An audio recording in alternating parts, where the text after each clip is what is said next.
करते हैं मध्य प्रदेश के पूर्व मुख्यमंत्री कांग्रेस के दिग्गज सीनियर नेता दिग्विजय सिंह की, जिन्होंने आरएसएस को दीमक करार दिया है। एक बार फिर से उन्होंने निशाना साधा है आरएसएस पर और दिग्विजय सिंह ने कहा है कि जिस तरह से आरएसएस गुपचुप तरीके से काम करती है, बिल्कुल वैसे ही जैसे दीमक घर की किसी वस्तु को खराब करती चली जाती है धीरे धीरे। संघ पर हमलावर दिग्विजय सिंह ने यह भी कहा कि इस बयानबाजी के बाद में मैं गालियां भी खाऊंगा। उन्होंने ये सारी बातें इंदौर में युवा कांग्रेस के कार्यक्रम में कही। आपको ये भी जानना चाहिए कि ये कोई पहला मौका नहीं है जब दिग्विजय सिंह ने आरएसएस पर निशाना साधा हो। इसके पहले भी कई बार वो आरएसएस पर निशाना साधते रहे हैं।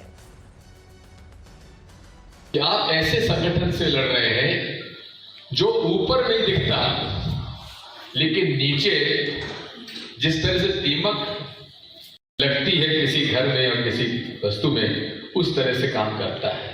मैं जब ये कहूंगा तो सबसे ज्यादा गाली अब मैं खाऊंगा, क्योंकि आरएसएस से मैंने तुलना दीमक के साथ कर दी।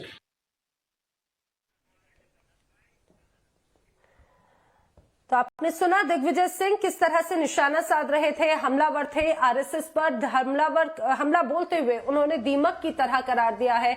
ये कहा जाए आरएसएस की तुलना दीमक से की है। उनका कहना है कि दीमक जिस तरह से धीरे धीरे कार्य करती है, आरएसएस भी उसी तरह से गुपचुप तरीके से काम करता है। और यहां तक कह दिया कि जैसे दीमक घर की किसी वस्तु को खराब करती है, वैसे ही आरएसएस का हाल है। इस पर रिएक्शंस भी सामने आ रही है। परवेज वर्मा ने क्या कहा है दिग्विजय सिंह के इस बयान पर, सुनिए। 5 राज्यों में होने वाले चुनावों से पहले लगातार बयानबाजी शुरू हो गई है।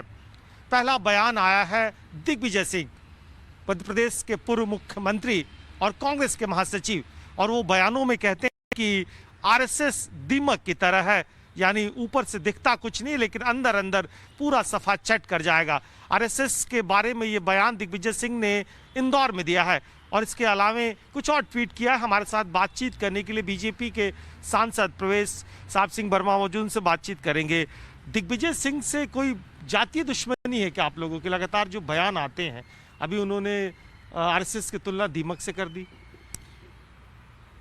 देखिए, अभी कांग्रेस के पास में और तो कोई नेता बचे नहीं हैं, इसलिए जो कुछ उनके पास में बचा कुछ लॉट है उसी को वो आगे बढ़ा देते हैं। अभी ना तो इनके पास में बोलने के लिए कुछ बचा है, ना इनके पास में कोई मुद्दे बचे हैं। आरएसएस को कोई दूर से अपना समझ ही नहीं सकता है। इसके लिए मैं दिग्विजय सिंह जी से कहूँगा कि वो आरएसएस को ज्वाइन करें, वो वहाँ पे शिक्षा ग्रहण करें, तभी आपको उसका मतलब समझ आएगा कि वो एक कैसी देशभक्त संस्था है। जो लोग, बहुत सारे लोग हैं जो पहले आरएसएस के बारे में कुछ भी अलग अलग विचार रखते थे, जब उन्होंने आरएसएस के बारे में जाना, उसके अंदर गए, शिक्षा ग्रहण करी, तो उन सबके विचार बदल गए। तो हमारा काम ही है विचार बदलना। अभी दिग्विजय सिंह जी इस उम्र में भी नहीं समझ सके कि आरएसएस क्या है, तो बहुत ही मेरा उनको सुझाव है, मैं उनसे छोटा हूँ, वो हमारे से बड़े हैं, मेरा उनको सुझाव है कि आप आइए।